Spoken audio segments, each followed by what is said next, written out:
Welcome back to the Life in the Now broadcast, and I have my brother here with me, Jay Green, and he is talking about the shift. I mean, you got my attention, Jay. Yeah. You got Yeah. my attention with the shift. Ever since Friday night, I've been like, the shift, the shift, Yeah. the shift. Yeah. Because Bishop Triplett talked a little bit about how young people are emerging, and they're not just in the pulpits, but they're out here in the in the world, in the workplace. They're, hey, this marketplace ministry, they're really doing ministry. And that's what you are heavily in that.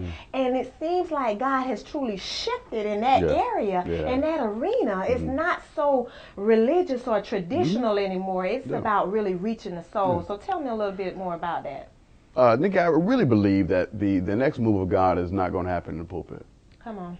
I really believe that the next move of God is going to happen in the pews. It's going to happen at a workplace. It's going to happen on the radio. It's going to happen in places where you never believe God's going to show up.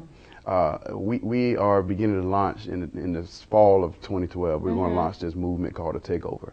Wow. And what it is taking God to places you never thought he should be.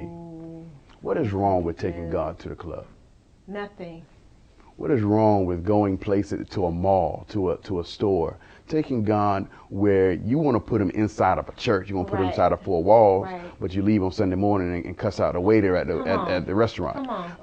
There's a shift, there's a move, but here's what I believe, Nicky. I believe that God in these next 3 months, I believe he's going to raise up people here in this area and across the world that God has already shifted in their spiritual to receive what he's going to do in the supernatural. And I really believe that God handles people differently than people think they handle. I think that he always shifts you spiritually before he shifts you physically. Because if you're not ready with your spirit, man, it's not going to last. His flesh will it'll fall. It will fail every time. There's absolutely. no way. You have to have that spiritual shift. And, and I think about how just a year ago, when God told me, he said, you got to go back. And I cried. I was like, please don't send me back to Tallahassee. I'm like, God, this can't be you. And, I could have very well ignored that voice. But he said, go back. Go back. And when I came back, Jay, I'm telling you, I saw God on everything that I've done so far. In 1 year, I am so amazed because I know it was none of me. I can't, a man can't do this. But God, when he has an assignment for you, when he has anointed you to do something, and that's where the shift took place in my whole spirit. Everything shifted then, and then after that, the natural. Let me tell you what's so crazy about it, Nicky. Let's look. You're in the middle of what God is doing now. You're not even on the back yet. And let's see the obedience of, I don't want to come back to Tallahassee. The obedience of going to preach at prisons for free. Come on. Let's talk about the obedience in that, and with you being obedient, that God has opened up TV doors, doors that we don't want to tell the studio audience right now. But he's opening up doors continually because he knows that if I can trust her to do something when it don't really benefit her, what can I trust her with when it benefits her and her family and her ministry? I got chills. I'm serious. I got chills. So God's looking at a point right now, Nicky, where he's looking for folk that's not in it for them. Right. Not in it for a name. Not in it for the glory. Not in it for when's their next engagement or who pulpit they can be in or who they can be friends with. But just simply, God, here I am, use me. I don't know about you, but when I was called to ministry, God never promised me a mega ministry. He never promised me to preach in front of thousands. My God. What only thing he told me to do was to serve me.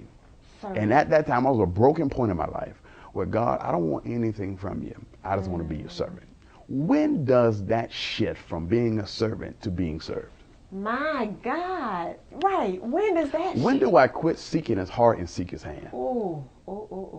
I really believe that he's shifting it back to you're still my child. He is. It's still all about me. Right. I'm a jealous God. Right. Yes, he is. Yes, he is. Yeah. But he knows when you said he can trust. That trust. You. And you know, a lot of people has gotten it mixed up because Jay, there are a lot of people in ministry with this lowly attitude, like, well, you know, I don't want anything. I don't want to look glamorous, and then they'll judge me and you because of the way we operate in ministry. He called now, me broke. Sorry, I'm just sorry. I want to talk about this for a minute because I love God so much. I choose to present to him and to the people in excellence, in everything that you do in excellence. He told us, though. He told us that man will look on the outward appearance, but the Lord will look on the heart. On the heart. So you can look as humble as you want to look as broke and stowing away as you want to be, and just as haughty and prideful and all about you, and God still can't use you. Still can't use you. Oh my Still God. Can't use you. Right. Because he don't look on what you look like on the outside. But I've got to get to your heart, because out of your heart is where your desires come. Oh my God.